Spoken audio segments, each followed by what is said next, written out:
Once upon a time, in a vast African savanna, there were two neighboring kingdoms, the Kingdom of Karuma and the Kingdom of Nyaka. These lands were rich with wildlife, rivers, and fertile soil, making them the envy of many.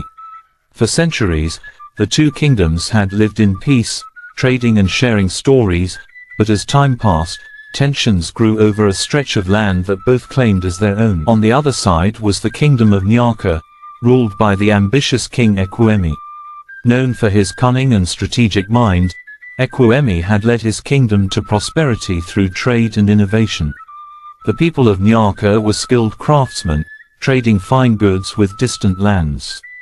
Ekwueme saw the disputed land not only as fertile ground for farming, but also as a potential gateway to controlling trade routes along the river. He was convinced that the land belonged to Nyaka by ancient rights and was determined to keep it under his rule. Years of tension over the land escalated when one of Karuma's farmers, seeking better land for his crops, unknowingly settled in the disputed territory. Nyaka's soldiers were quick to remove the farmer, and this act of aggression sparked outrage in Karuma.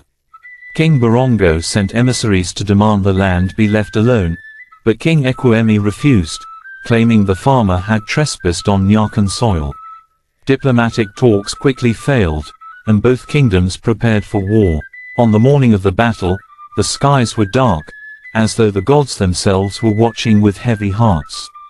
The armies of Karuma and Nyaka faced each other on the very land they fought for. King Barongo led his warriors with a spear in hand, his face stern and determined. They fought fiercely, their movements quick and deadly despite their weariness. Swords clashed, and dust swirled around him as they battled under the fading light. But as the fight dragged on, both kings began to tire, their strength waning. It was then that something unexpected happened. As Barongo prepared to deliver a final blow, he stumbled, and Ekwueme, instead of finishing him, paused. In that brief moment of hesitation, both kings looked around at the battlefield. They saw the countless lives lost over the land, the warriors who lay wounded, the families who would grieve.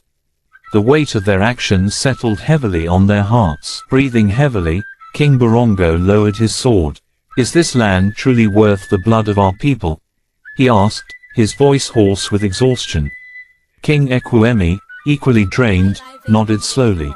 "Perhaps we have both been blinded by pride and greed," he replied. "What good is land if there are no people left to till it?" In that moment, the two kings realized that their rivalry had cost them dearly. They called for their armies to stand down, and together, they brokered a peace. The disputed land, which had caused so much suffering, would be shared between their kingdoms. Farmers from both sides would work the land together, and the river would serve as a symbol of unity rather than division.